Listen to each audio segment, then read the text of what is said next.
času, ki nam narekuje fizično oddaljenost, skrite obraze in vmesno praznino, ki se tu in tam spreobrnejo v odmaknjenost, samoto in previdnost. Pod plaščom nenavadnih časov se iz korenin negotovosti pojavljajo obrazi, strahovi, strah pred boleznijo, strah za bližnje in strah pred prihodnostjo.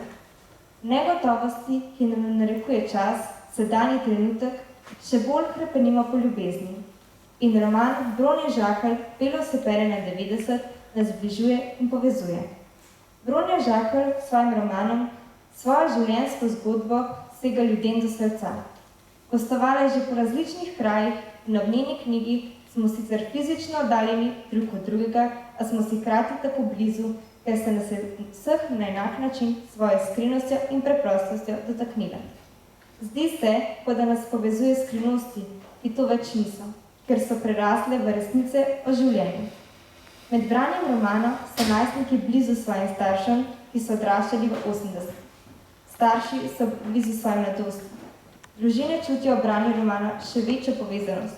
Bolni črpajo z romana, ki veje ljubezen do življenja, moč in strajnost na poti do ozdravitve. Bronin roman pomeni bližino, ki je hkrati lahko zavetje in uteha. Dobrodošli, gospa Bronja Žakelj, dobrodošli vsi prisotni. Pogovor bosta vodili Ula in Luna. Spoštovana gospa Bronja Žakelj, dobrodošli med nami. Iz vašega romana je razvidno, da ima za vas zelo pomembno vlogo vaša primarna družina. Katere popotnice ste pridobili iz svoje primarne družine? Dober dan vsem skupaj. Jaz sem res vesela, da smo se uspeli dobiti. Dolgo časa je bilo načrtovano to srečanje in jaz mislim, da smo ujeli zdaj res zadnji vlak, tako da sem res vesela, da sem z vami in hvala za tak lep uvod in to točko. Eden najlepših uvodov, pravzaprav literarni večer, tako da hvala lepa. Sicer pa, torej primarna družina,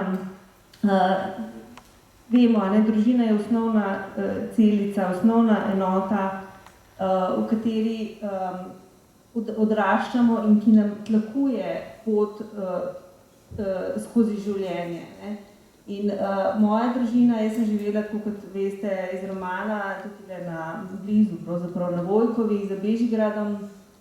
Nismo imeli veliko, živeli smo pravzaprav skromno, v majhnem stanovanju, niti dnevne sobe nismo imeli, samo kuhinjo, ampak ta kuhinja je bila topla, polna ljudi, polna obiskov, pravzaprav jaz sem živela sicer z mamo, očetom, bratom Rokom in babico Dado, ampak to kuhinjo so polnili sosedje, znanci, prijatelji, sorodniki, strici, tete in to je bil zame čas varnosti, neke brezpogojne ljubezni in globoke, elementarne sreče.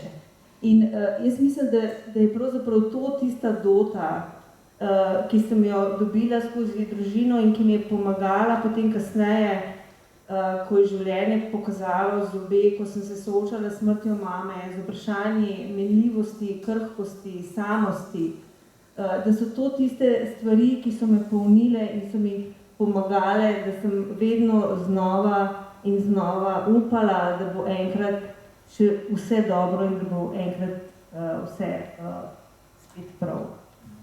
Hvala. Lahko opišete svoje najlepše spomine na otroštvo. Naprimer, jaz sem se najbolj nasmejala, ko ste opisovali svojo divjo vožnjo vašega očeta in so mi prav v spominu ostale tiste rokavice, ki jih je nosil, ko je vozil. To so gotovo en najlepših spominov je torej ta kuhinja in ta družba v tej kuhinji. Mi z Rokom sva vedno vlekla na ušesa, dve pručki sva imela oranžne in sem sedela na tistih dveh pručkah, če je bilo ljudi preveč v kuhinji, so naj poslali pod mizo sedeti, da je lahko na tistih pručkah kakšen stric se usedel. Skratka, bila sva del vsega tega življenja. In to so neke krasne slike. Sicer pa potovanja, kolikor jih je bilo, to je bilo enkrat na leto na morje, sem pa kaj smučanje v izleti, pravzaprav bolj bi rekla, v Stražišče. To so neke zabavne epizode, predvsem moj oče je bil zelo duhovit in se spomnim teh njegovih humorja pravzaprav. Drugače pa ena izmed najlepših slik je to druženje z mojim bratom, torej midva, jaz in Rok, najina soba in pa spomini na morje, na plažo, kjer sva se igrala. Mogoče bi zdaj tukaj en kratek odlomek prebrala, to, da se večkrat.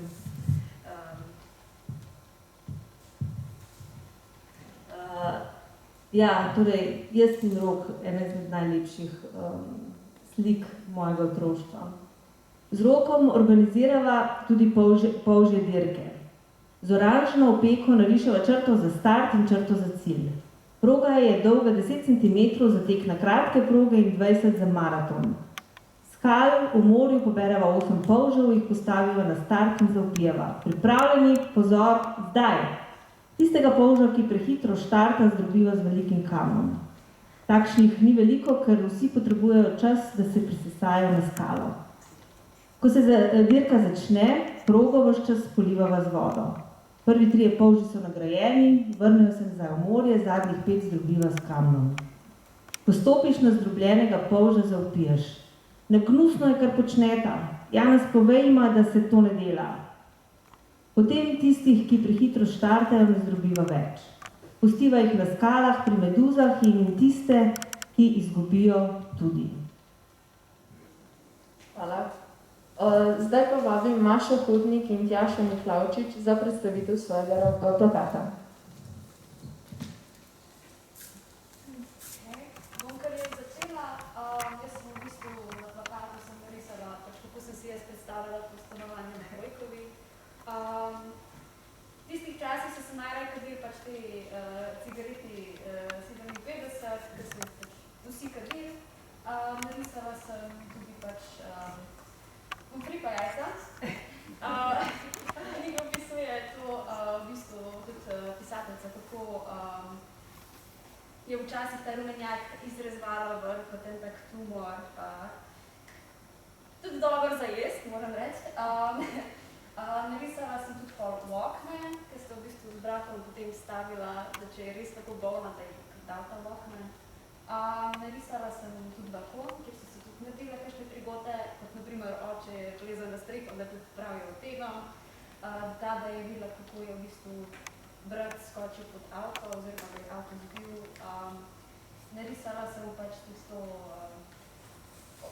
nekak napotnico za kemoterapije, pa tudi telefon, ki pa bi predstavljal to tak strah, tako muko pred oglašanjem oziroma klicanjem, če bi se slučajno kakšna slaba novica odmorila. Pa še v bistvu ta očetova vsak dan fraza o bato, pa zraven tudi 3 pice, v bistvu ta volk, nekak zanikanje tega, kar bi se lahko, kar se je naredil.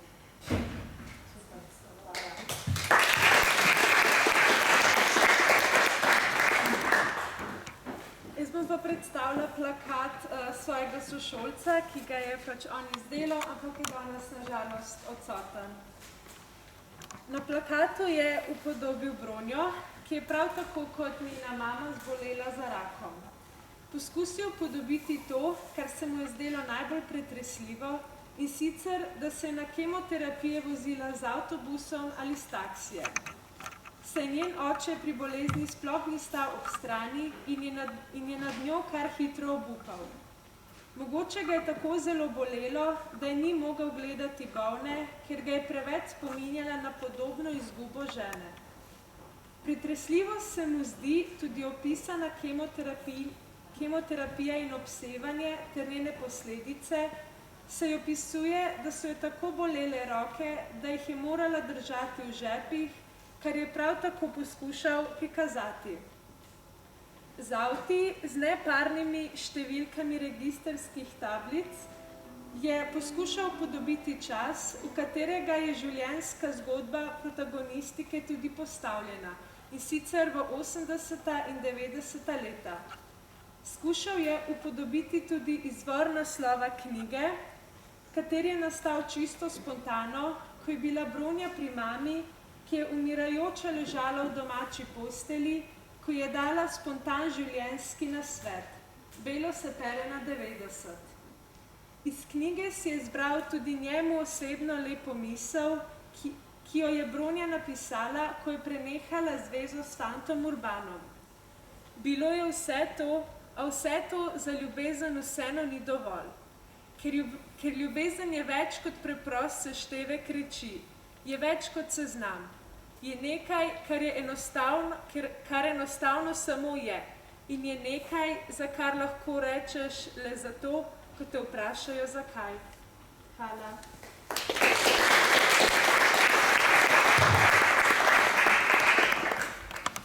Kaj pa vam je najbolj pomagalo v času stiske, še posebej v času soočanja z boleznijo? Naprimer, meni se je res zdelo lepo, kako vam je takratni fant Urban res stal ob strani, še posebej med vašimi kemoterapijami in vam s tem res pripomogel k premagovanju teh bolezni in težkih življenjskih preizkušenj.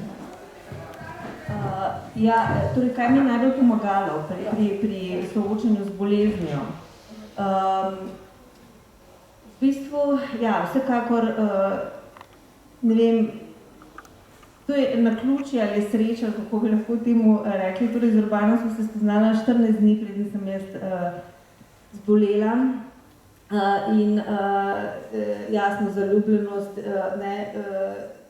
ki pa v bistvu ta diagnoza je hitro prekrila v bistvu te občutke vznesenosti in te zaljubljenosti, pravzaprav še mladostniške. Mislim, da jaz sem bila stara 20, Urban je bil pa mlajši od mene 2 leti.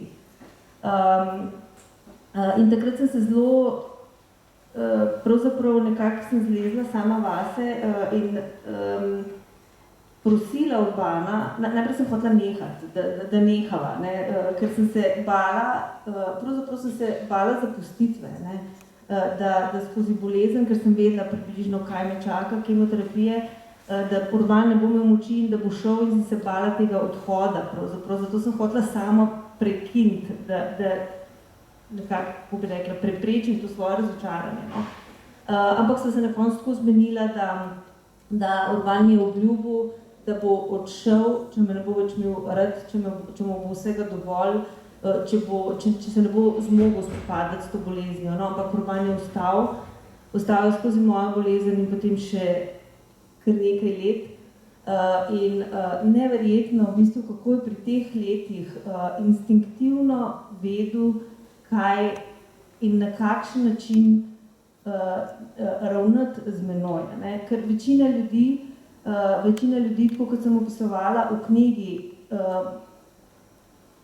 reagira instinktivno oziroma zaradi svoje bolečine ali pa svojega strahu, tako da ti poskuša preprečiti tvoja resnična čustva. Torej, ko sem rekla, recimo, strah me je, da bom umrla, strah me je, da kemoterapije ne bodo prijele, kaj pa, če ne bo šlo? Večina ljudi reče, seveda, da bo šlo, pozdravlja se boš, le kakšna vsa nova zdravila imamo danes, to ni tako kot pred 10-20 leti, ne misli na to, samo močna moraš biti, pozitivno razmišljanje. Urban je pa v bistvu reagiral drugače, Urban je pa dal prostor za ta strah, za izražanje stiske in to je bilo tisto, kar mi je najbolj pomagalo. Torej, da sem jaz lahko rekla, ko sem rekla, Urban, strah me je rekel, razumem, Pikica, da te je strah, tudi mene je strah. Ali pa, ko sem rekla, kaj pa, če ne bo šlo, kaj pa, če bom umrla, obljubi mi, da sem se res tako iskreno pogovarjala, če ne bo šlo, če bom umirala, sem rekla, obljubi, da me boš odpeljal z bolnice, ker se ne želim v bolnici umreti. In je rekel, vse bom naredil, da bom odpeljal domov. Skratka, ni negiral moja čustva z nekimi frazami in puhlicami, ampak jih je sprejel, razumel in v bistvu v tistem, ko so bila ta čustva izrečena in sprejeta strani, z njegove strani in še zdravnica moja je bila taka, ki je to razumela, so se razpršila, so razpadla, ker so odšla od mene proč. Urban je to vse skupaj požiral, je bil toliko močan, ampak jaz sem se pa na ta način strašno razbremenila in potem praktično v naslednjem hipu smo se lahko pogovarjali, že druge stvari sva se režala, oba dva sva bolj nagnjena tudi k črnemu humoru in tako. Skratka, to je bilo tisto, kar mi je najbolj pomagalo, torej, da je bil na drugi strani nekdo, ki je sprejel moje strahove in tako imenovana negativna čustva. Pri vseh, ki smo roman prebrali, se takrat, ko zapremo knjigo, poraja vprašanje, od kje ste vi črpali to moč, vero v ljubezen, vero v človeka in celo humor med in po premagovanju teh težkih življenjskih preizkušenj? Jaz mislim, da tukaj je zelo lahko na kratko, pravzaprav iz tistega, kar smo govorili na začetku, torej iz svoje družine, iz prvih 14 srečnih let. In jaz mislim, da so ta občutja, ki sem jih dobila takrat, ta občutek, sem rekla, varnosti, ljubezni in da je bil to tisti joker v rokavu, no, pravzaprav, ki sem ga lahko potegnila na dan takrat, ko so se stvari zakomplicirale. Nekaj gotovo tudi moj karakter, ne, in pa ta humor, ne, ki se zelo verjetno lepo kaže skozi prvi del knjige, ko je bilo še vse okej, ne samo družine, ampak tudi strici, tete, moja dada recimo je bila zelo duhovita ženska. Skratka, in ta humor, črni humor, sarkazem, ironija, vse to skupaj, no, jaz mislim, da je pripomoglo k temu, da sem verjela v to, da bo vse dobro in verjela pravzaprav v življenje. Hvala. Zdaj pa vabim Pio Rozman in Amadejo Novak, da nam predstavite svoj plakat. Na plakatu sem upodobila Bronjo, ki si z rokami zakriva obraz in se tako pobegne od realnega krutega življenja v svet brez bolečine, ki je poln lepih stvari. Nosi modro bluzo, ki nas spominja na njeno mamo. S temi regatovimi lučkami pa sem želela ponazoriti upanje, ki ga je Bronja, se mi zdi, na časi tiste težke čase imela zares dovolj in si je želela živeti. Super. Hvala vam.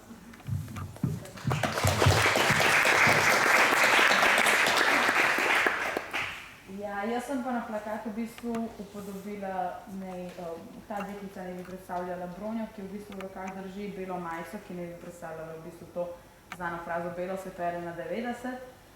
In pa v bistvu na tej strani sem pa narisala gore, ker mislim, da tudi predstavljajo kar veliko stvar v življenju, saj je pač v gorah, ker vsi vemo, umrl njen brat Rok. Tako da mislim, da tudi v bistvu upozarjajo, da tudi če naših bližnjih ni z nami v fizični obliki, so še vedno z nami v duhu, kakor mogoče, da kakšne bele stvari spomnijo na mamo, gore, na Roka in tako. Hvala.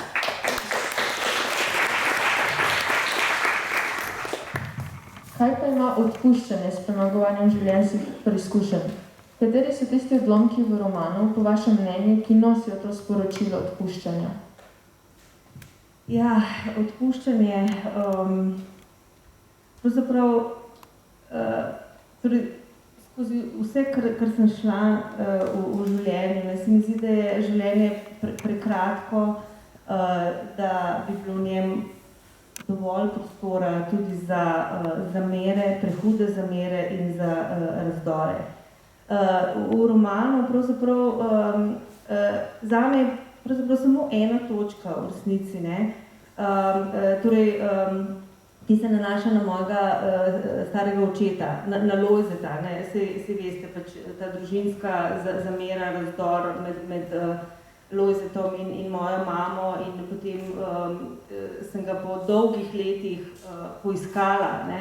In na nek način zmogla iti čez to strašno družinsko travmo in družinsko zamero.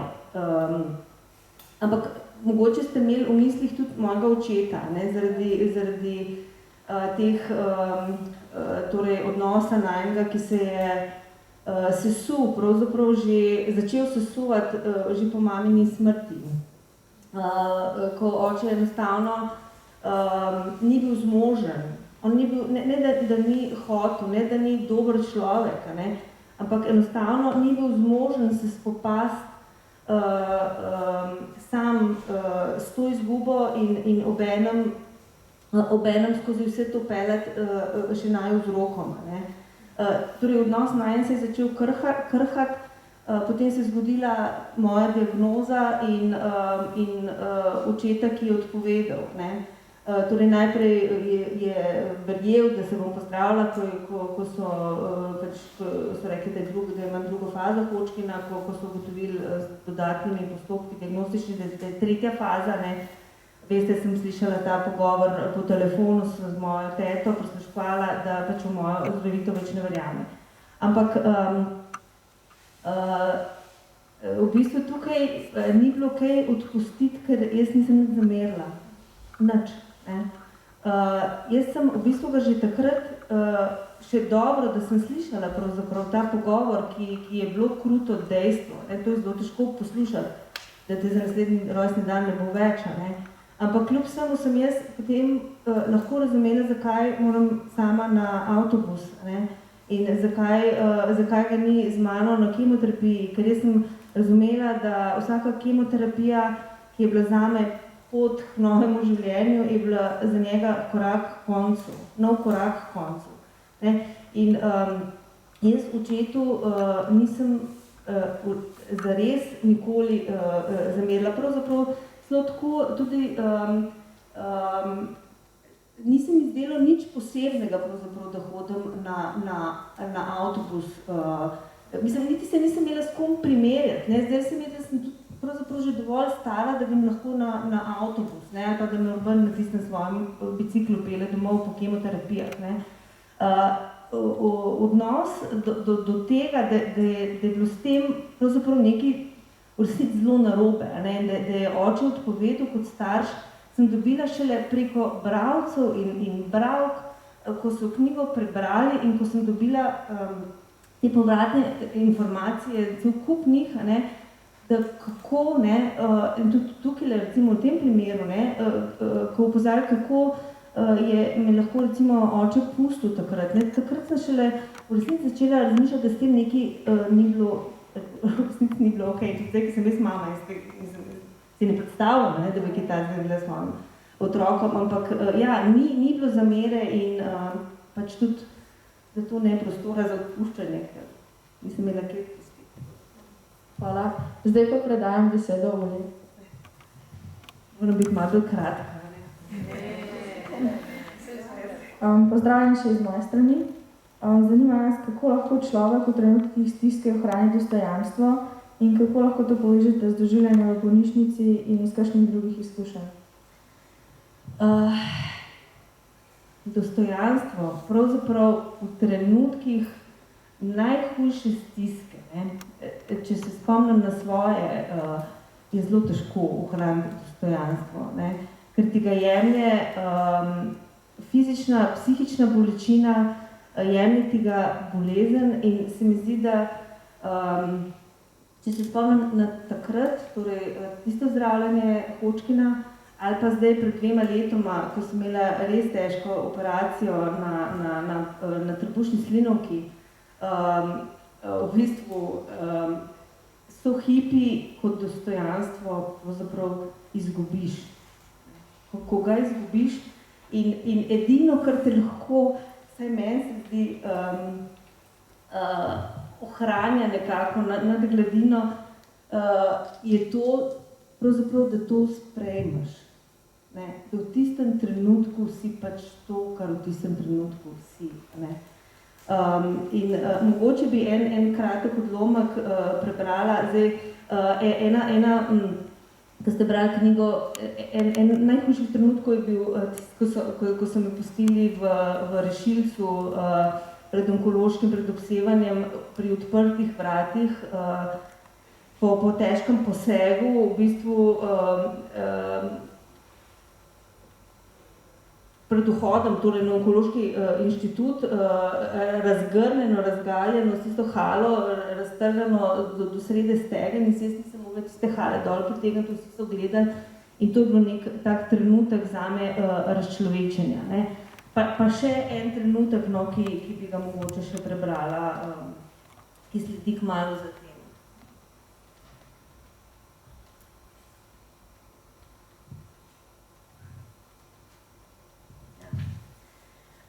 Torej, potem grem po tistem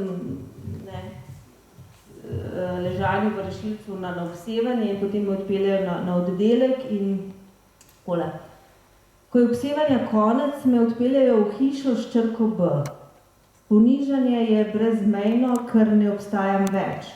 Ker delam samo še tisto, kar rečejo drugi, ker obstaja samo še moje lupinasto, brezkrvno telo, ki ga zdravijo po shemah in vse drugo, kar tudi sem, ni več pomembno, samo zato, da bo lahko preživelo moje telo. In ta bolečina je hujša od vseh bolečin prebodenih kosti. In ta bolečina je hujša od vseh strahov pred žarki, ki sevajo vame. Ko pride zdravnica, me drži za roko in drži me za čelo. Ne miri, čisto nič me ne miri, samo posluša.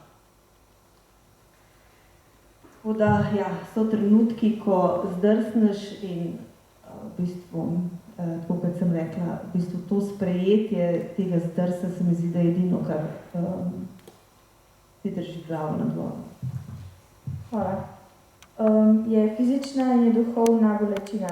Kaj je bolečina in kaj so te strahove? Tako kot sem tukaj prebrala, včasih je psihična bolečina hujša od fizične bolečine. Ne? Tudi utišati se mi zdi, jo je težje. Ne? So tablete, take in drugačne, vi v tem verjetno veste še več kot jaz, ampak torej se mi zdi, da to fizično bolečino se da nekako ukrotiti, to psihično bolečino pa dosti težje. Ne samo, ne govorim samo o tem, ko recimo same bolezni, ampak tudi recimo po smrti Roka, ko je bila ta psihična bolečina, duševna bolečina tako močna, da je postala že fizična in da se to vse skupaj prepletalo in upam, da med vami, vsaj med dijaki, ni koga, ki bi še izkusil to, kako zelo hudo je, kako izgubiš nekoga, ki ti je tako blizu, ampak to je v resnici tako, kot da imaš cegle na prsih, ko ne moreš vdihniti zraka, ne moreš zajeti zraka, ko te nekaj pritiska k tlom. In to je, velikokrat se te dve bolečini prepletata, ampak če bi izbirala, gotovo fizična bolečina je tista, ki nekako jo je lažje prestati kot to bolečino. Hvala. Kaj pa je iskrenost, zakaj je pomembna? Kaj ste si mislili, ko so mami prekrivali diagnozo pravilno? Ja, to vprašanje iskrenosti in vprašanje resnice, s tem sem se zelo veliko ukvarjala. In ni v bistvu enostavnega odgovora in enoznačnega pravzaprav odgovora. Torej, moja mami je zbolela, ko sem bila jaz v 5. razredu, Rok je bil v 1. In resnico so ji prikrivali. To so bili drugi časi, to je bilo leto 80, ko danes kaj takega, jaz mislim, da ni mogoče pravzaprav. Tudi jaz mislim, da je zdravniški kodeks tak, da se bolnikom pove in da je bolnik tisti, ki potem razpolaga, do koga gre ta resnica. In komu on pove, kakšna je recimo njegova diagnoza. Leta 80 je bilo to precej drugače kot danes. Skratka, po eni strani sem hvaležna, da so naju z Rokom obvarovali pred to resnico in da do naju v bistvu niso bili iskreni, ker mi, da smo imela še 3 leta, torej diagnoza je bila taka, da so pač tako težka, da so vedeli, da